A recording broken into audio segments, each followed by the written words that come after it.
नमस्कार दोस्तों, आज की कहानी एक चुटकी जहर जिसने पूरा रिश्ता बदल दिया। आरती का विवाह एक संस्कारी परिवार में हुआ। कुछ ही दिनों बाद आरती को यह महसूस होने लगा कि उसकी सास के साथ उसकी पटरी नहीं बैठ रही है। सास पुराने ख्यालों की थी और बहू आधुनिक विचारों वाली। धीरे धीरे उनके बीच आए दिन झगड़े होने लगे। दिन बीतते गए पर हालात सुधरने की बजाय बिगड़ते गए। सास की तीखी टिप्पणी और आरती का तीखा जवाब, ये सिलसिला चलता रहा और जल्द ही आरती के मन में अपनी सास के लिए पूरी तरह से नफरत भर गई। आरती के लिए ये स्थिति और भी असहनीय हो जाती थी जब उसे रिवाजों के अनुसार सब लोगों के सामने अपनी सास को सम्मान देना पड़ता था। वह अब किसी भी कीमत पर इस तनाव भरे रिश्ते से छुटकारा चाहती थी। एक दिन जब आरती का अपनी सास से भयंकर झगड़ा हुआ और पति ने भी अपनी मां का पक्ष लिया, तो वह नाराज होकर अपने मायके चली गई। उसके पिता एक आयुर्वेदिक डॉक्टर थे। आरती ने रो रोकर अपनी व्यथा पिता को सुनाई और गुस्से में कहा, पिताजी, आप मुझे कोई जहरीली दवा दे दीजिए जो मैं जाकर उस बुढ़िया को पिला दूं। नहीं तो अब मैं ससुराल नहीं जाऊंगी।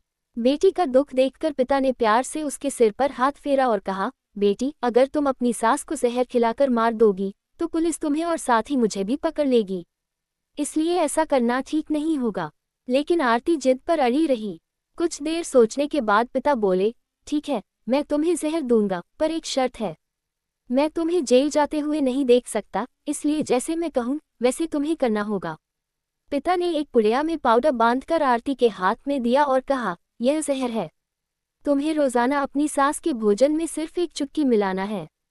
कम मात्रा होने के कारण वह एकदम से नहीं मरेगी, बल्कि धीरे धीरे 5-6 महीनों में कमजोर होकर मर जाएगी और लोग समझेंगे कि यह एक स्वाभाविक मौत थी। पिता ने आगे सख्ती से कहा, लेकिन तुम्हें बेहद सावधान रहना होगा। इसलिए आज के बाद तुम अपनी सास से बिल्कुल झगड़ा नहीं करोगी, बल्कि उसकी सेवा करोगी। वह जो भी टीका टिप्पणी करे तुम चुपचाप सुन लोगी और कोई जवाब नहीं दोगी। बोलो, कर पाओगी यह सब? आरती ने सोचा, 6 महीनों की ही तो बात है, और उसने पिता की बात मान ली। जहर की पुड़िया लेकर वह ससुराल लौट आई। ससुराल आते ही आरती ने अगले ही दिन से सास के भोजन में एक चुटकी जहर मिलाना शुरू कर दिया। साथ ही उसने उनके प्रति अपना व्यवहार भी पूरी तरह बदल लिया। अब वह सास के किसी भी ताने का जवाब नहीं देती, बल्कि क्रोध को पीकर मुस्कुराते हुए सुन लेती। वह रोज उनके पैर दबाती और उनकी हर पसंद का खाना पूछ पूछ कर बनाती। कुछ ही हफ्तों में सास के स्वभाव में भी परिवर्तन आना शुरू हो गया। बहू की ओर से विरोध न पाकर उनके ताने अब कम हो चले थे और कभी कभी वह बहू की सेवा के बदले उसे आशीष भी देने लगी थी। धीरे धीरे 4 महीने बीत गए। आरती नियमित रूप से जहर देती आ रही थी, पर घर का माहौल एकदम से बदल चुका था। सास बहू का झगड़ा पुरानी बात हो चुकी थी।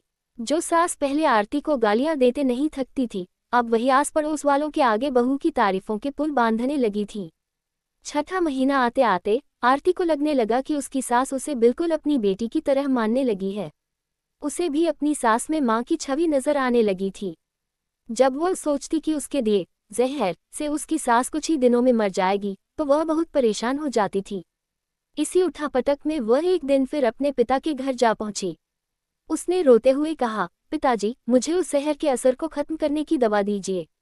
अब मैं अपनी सास को मारना नहीं चाहती, मैं उन्हें अपनी मां की तरह चाहने लगी हूँ।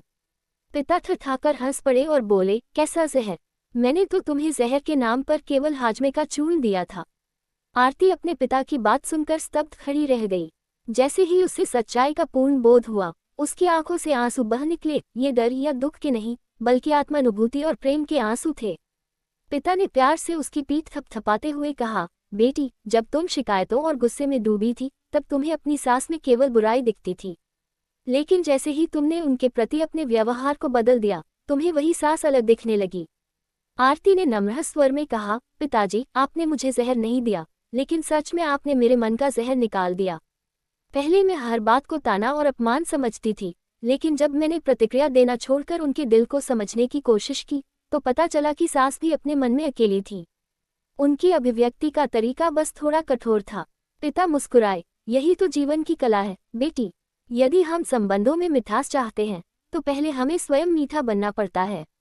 प्यार और धैर्य उस कठोरता को धीरे धीरे पिघला देते हैं। आरती मन में नई रोशनी और नई समझ लेकर ससुराल लौटी। घर में प्रवेश करते ही सास ने उसे देखा और प्यार से कहा, अरे आरती, आ बैठ। आज तेरी पसंद की खीर बनाई है। आरती भावुक हो गई। उसने आगे बढ़कर सास के हाथ पकड़ लिए और कहा, माँ, अगर मैंने पहले कभी कुछ गलत बोला हो तो मुझे माफ कर दीजिए। मैं अब सच में आपको दिल से अपनी माँ मानती हूँ। सास की आंखें भर आईं। अरे पगली, माँ बेटी के बीच क्या माफी। तूने पिछले कुछ महीनों में जितना मेरा ख्याल रखा है, उतना शायद मेरी अपनी बेटी भी न रख पाती। मैंने तो सोचा कि भगवान ने मुझे बहू के रूप में बेटी ही दे दी है। कुछ ही दिनों में उस घर में प्रेम, सम्मान और हंसी का वातावरण स्थायी हो गया। आरती ने महसूस किया कि जब एक व्यक्ति अपने व्यवहार में सुधार लाता है तो पूरा परिवार बदल जाता है।